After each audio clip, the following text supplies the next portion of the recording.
네, 말씀드린 것처럼 중국이 부동산 위기도 지금 닥쳤고 거기에 생산 또 소비까지 부진한 모습을 보이면서 경기 침체가 길어질 수 있다, 또 최악의 상황을 맞을 수도 있다라는 우려들이 좀 커지고 있는데요. 좀 하나씩 이슈들을 짚어보도록 하겠습니다. 비구이위안이라는 중국 최대의 건설 부동산 개발 업체가 있는데 지난 7일 이 만기가 돌아온 채권이자 300억 원을 지불하지 못하면서 유동성 위기에 빠진 상황이 됐습니다. 그러자 이제 뭐 채무불이행, 즉 디폴트에 빠질 수 있다 이런 우려까지 좀 나오는데 제가 봤더니 비구이위안 회장이 2013년부터 거의 뭐 10년간을 중국 내에서 여성 부호 1위 자리를 차지한 인물이더라고요.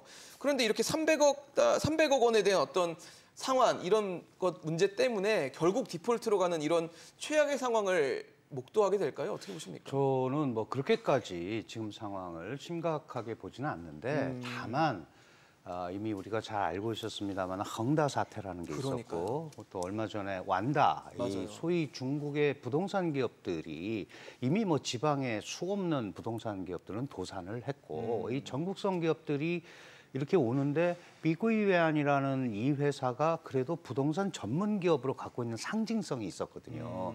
다른 데처럼 막 이렇게 확장을 하지 않고 그나마 부동산에 대해서 계속적으로 끌고 왔던 기업인데 이 기업마저 이렇게 그것도 300억 원 정도의 그 소위 이자를 지급하지 못해서 문제가 생긴다면 이거는 사실 중국 경제의 근간에 굉장한 잘못된 메시지를 줄 수 있는 거잖아요. 그러니까 기업도 그렇고 정부도 그렇고 이 부분은 넘어가려고 할 텐데 이게 이제 유예 기간이 한 달 정도입니다. 그런데 이게 계속 골마가고 있다는 게 문제죠.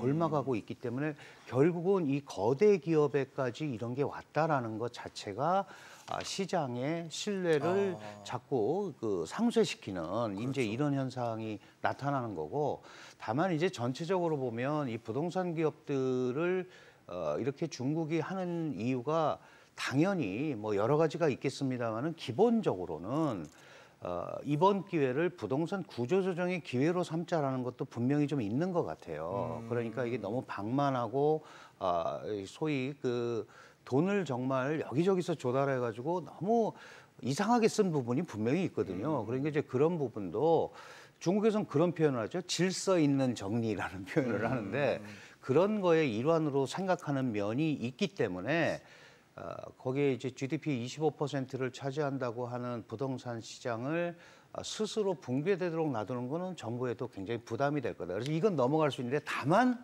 그 안에 골마 있는 상처들을 과연 치유하면서 가는 게 가능해질까? 이 부분에 대해서는 걱정이 많은 거죠. 지금 저기 순이익 저희가 보여드리고 있는데 저게 이제 골마가고 있는 지표라고 봐야 됩니까? 지금 불과 한 3, 4년 사이에 지금 10조 원 손실까지 지금 나와 있는 상황이거든요. 당연히 그렇죠. 왜냐하면 저거는 이제 사실은 중국 국내적 사정도 있지만 글로벌 수요에 따른 중국의 그 소위 경기 자체가 안 좋으니까 산업 구조도 재편되고 가처분 소득이 안 생기고 그러면 사람들이 집 사는데 굉장히 어렵잖아요. 그렇죠. 그러니까 집을 덜 살 수밖에 없고 또 그러니까 건설도 일단 빚도 적고 했으니까 이제 짓기는 졌어요.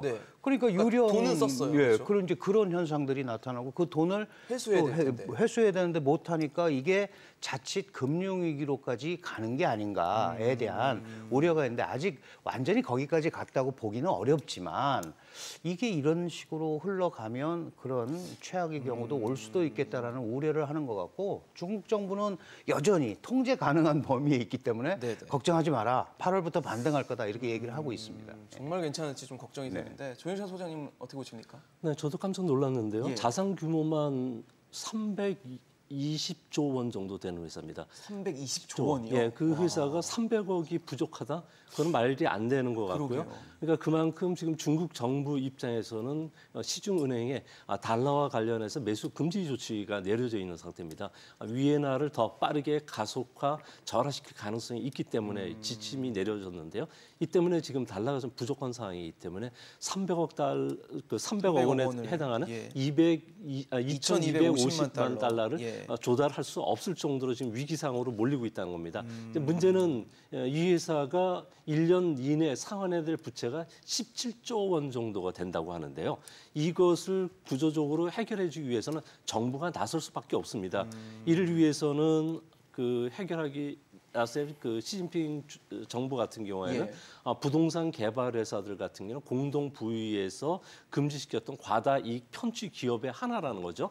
보통 5배 정도 이익을 벌어들였기 때문에 네네. 또 대출을 또 무리하게 사업 확장을 했고요. 또 부동산 가격을 급등시킨 원인이었기 때문에 아마 지원에는 상당히 좀 소극적이지 않을까 보여집니다.